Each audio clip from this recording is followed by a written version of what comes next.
At this stage in my hobby journey, I just want to make cool stuff. I'm not that excited about collecting more armies at this point, but I want to make things that are multifunctional so I can get more uses out of them. And a while back, in a video about concept armies, I said this. I've had another idea. How about the 3 trolls? You could use them as stone giants. They are massive for trolls, and they could double as a terrain piece for when Bert, Bill and Tom are all turned to stone. I think that might be another video idea. So in the interim, I grabbed the box of the 3 trolls to get to work making my concept army, and in the spirit of getting more bang for my buck, I could make an iconic piece of terrain from the films to act as scenery in the process. I'm Joe from Windrush Wargamers. I'm fighting through the plague, as you can probably hear from my voice, and here are my trolls made of stone for a concept army. If you want to support the channel, subscribe for more content, like the video if you liked it, dislike it if you don't like it. Let's get into it. I started, as you might expect, by assembling the 3 trolls, Bert, Bill and Tom, with plastic glue. They fit together really nicely, the kit is amazing, the only thing I left off was the weapon hands. This was because the trio come with the option to take a club or cutlery, which are used as daggers. This gives you the ability in-game to use the stun or feint/stab special rules. So, to give me a chance to mix up the combinations for gameplay and also reduce the profiles of the miniatures when they're used as terrain pieces so they're not intrusive, I was going to magnetise their wrists so I can switch between the weapons at will. This was simply done by drilling them out with a hobby drill, and after widening the holes, the magnets were glued in place. The process hit a slight snag though, as Bert the Troll does not have a club option, despite being able to take one in his profile, so I decided to make my own.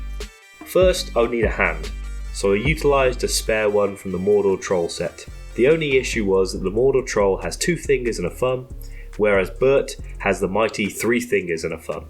Next, I didn't want to make this a straight weapon swap, as Bill and Tom clearly have picked up logs as improvised weapons, and a spiked club is a little bit too deliberate and professional looking in my eyes. So after a while of thinking, I decided to make it appear as if Bert had ripped a tree from the ground and using it to club people. This would fit into the natural aesthetic of the miniatures, and also provide a pretty cool looking piece. The spiked club was snipped away at the hand, and the hand armour was trimmed down with some snippers to fit the size of an unarmoured hand. Into the hand, a pilot hole was created at both sides of the hand by pressing a pin into it, before being drilled out in the same manner as the wrists. I then needed to source a tree. I have a bunch of trees for scatter terrain. The trunk I found from this snow-covered pine, and it was removed and pinned in place with a length of paperclip. For the branches, I decided to reconsider, however, as I found the pine tree to be much too long to be feasible for gameplay, so I opted for this smaller green tree. The trunk was trimmed down and inserted into the hole with superglue.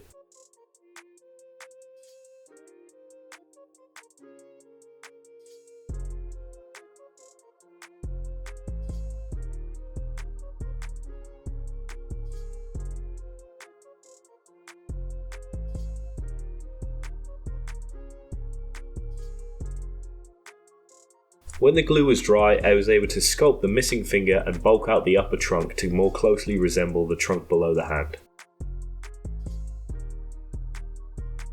Whilst the green stuff was still pliable, grooves were made with a hobby knife, selling the appearance of bark texture.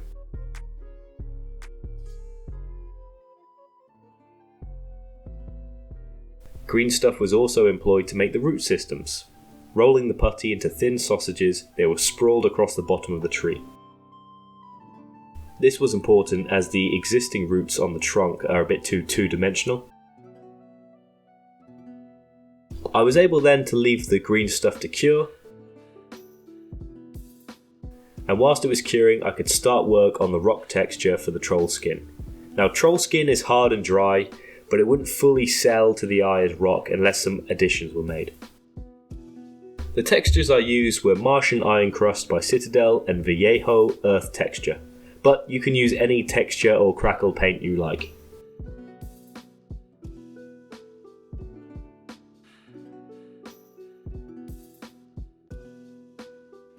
The paints were applied randomly in blotches across the models.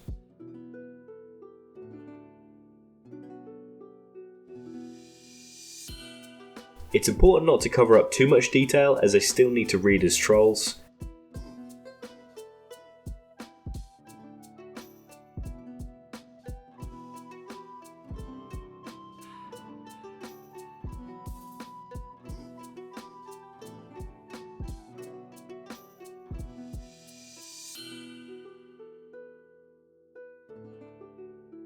Now the trolls are big lads, especially against other trolls. These dwarf things like the Mordor trolls and obviously the cave trolls, but I wanted to increase their height even more slightly, so I raised them off the ground with some cork.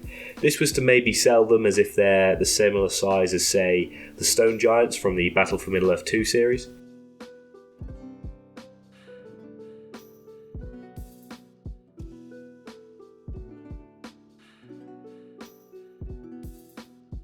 When the texture was dry and they'd been pinned in place, I primed them using a mid-grey. I then did a rough highlight using a light grey dry brush. Now you could probably leave them here, they would sell as rock, but I wanted them to be a little bit more photorealistic. Because if you look at rocks in nature, they're not really grey. They have a ton of different colours, even if it's just seeping onto them. And so I wanted to make them a lot more visually interesting as well as more realistic. So for this, I used a technique that is used in the hobby railway and diorama communities called leopard spotting. And it's really fun and easy. I took 4 paints, 3 cheap craft paints, 1 from Games Workshop, for no other reason than I just didn't have that colour on hand. The colours were as follows. There was a chocolate brown, a mustard yellow, a black and a dark teal. That dark teal I think is Incubi Darkness from Games Workshop, the rest of the craft paints. These paints were then diluted heavily with a lot of water. It's roughly a 4:1 ratio of water to paint. The diluted solutions were then slapped on randomly.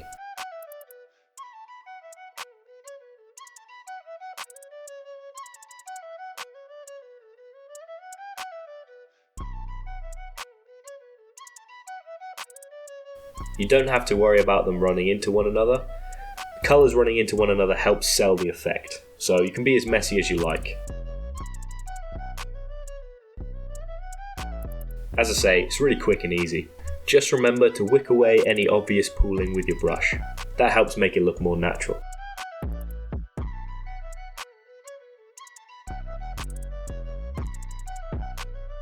Start with the 3 colours first and then do the black later. And although it looks really striking now, believe me, when it dries it's a lot more subtle.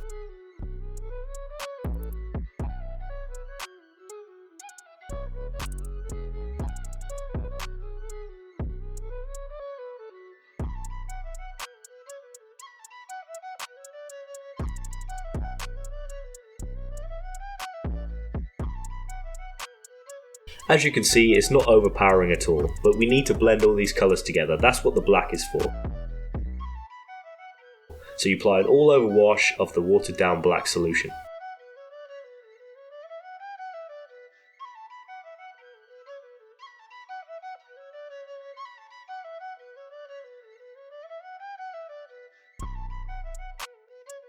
Once the black is dried, you can see it's very nicely defined and there's all those colours just poking through in a subtle way.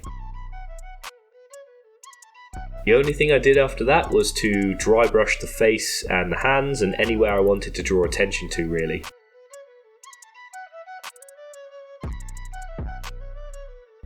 I won't bore you too much by talking about the cloth. It was just a Mornfang brown, washed down and highlighted and all the rest of it. Nothing too interesting, so we'll move on to the more exciting thing, which is the moss effect. I began by mixing my own texture paint. For this, I mixed some chunks of cork, some sand, and some black and brown paint. The cork was important to make it a lot more chunky. I applied this typically over the shoulder region, This is because the trolls are very hunched over, and that's where a lot of water would collect over time. Once the texture paint was dry, I added AK Interactive Moss texture with some PVA glue. This stuff looks great for adding that kind of moss effect.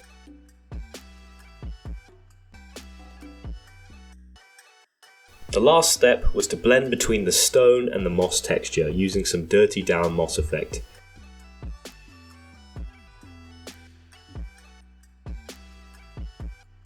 This is great stuff. It's not the best angle that I'm shooting it from, but you can see it here on the finished models. These green streaks really make it look like they've been left out in the elements for a long time.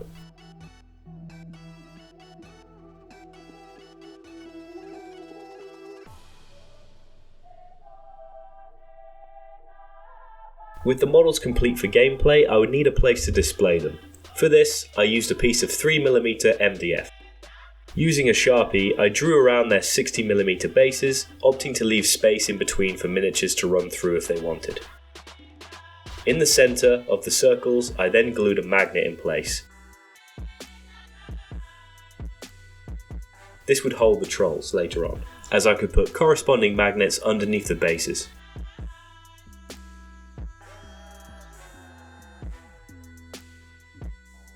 Because the trolls were raised up on cork, I didn't worry too much about getting the ground coverage to be irregular, as when the trolls were in their places, it would kind of look like an uneven ground anyway.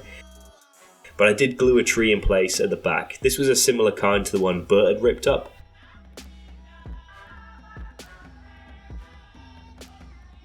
The MDF and troll bases were based in the same way. Simply applied Geek Gaming Scenic Space Ready range. Just worth noting here that I used some coconut fibre glued to the roots of the tree to make it look like it had been ripped up and there was some dirt there. Also, some of the fibres look a little bit like root systems anyway. The last thing I did was apply some tufts and some more moss texture.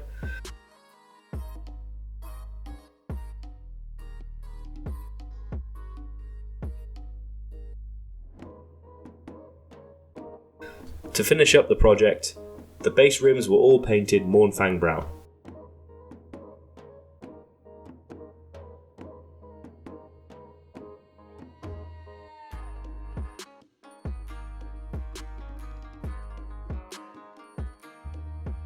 Oh, I love this project, man. I love how they turned out. I like the fact they can see action on the tabletop, either as terrain or as other miniatures. I could even potentially use this thing as a movement tray if I wanted to. The magnets make it so convenient to be able to be used as a piece of terrain. You can simply move the trolls out the way to allow for miniatures to pass through.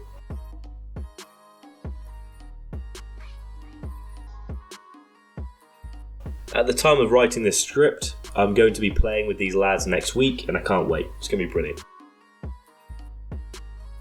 Although this won't be the main focus of the channel, I really want to make future projects where the subjects are multifunctional. That should really take my hobbying to the next level. As always, thanks for watching. I've got to plug my Discord, it's a bunch of really cool guys right now.